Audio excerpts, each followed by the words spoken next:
सोयगाव तालुक्यातील सावळद-बारा परिसरात शनिवारी आलेल्या चक्रीवादळामुळे मोठ्या प्रमाणात नुकसान झाले आहे। किटवी येथील 35 तर पळसखेडा येथील 15 ते 20 आणि नांदा तांडा येथील पण घरांचे नुकसान झाले असून येथील घरांचे नुकसान झालेल्या नागरिकांचे संसार उघड्यावर आले आहे।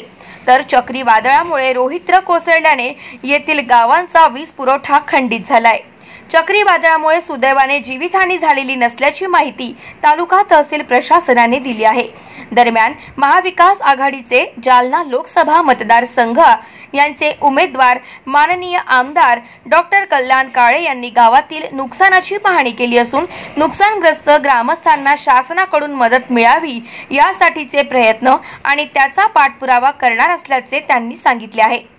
तसेच डॉक्टर कल्याण काळे यांनी तहसीलदार मनीषा मेने यांना दूरध्वनीद्वारे संपर्क साधून सावळद-बारा परिसरात चक्रीवादळामुळे झालेल्या नुकसानीची पाहणी करून पंचनामा करण्यास सांगितले आहे।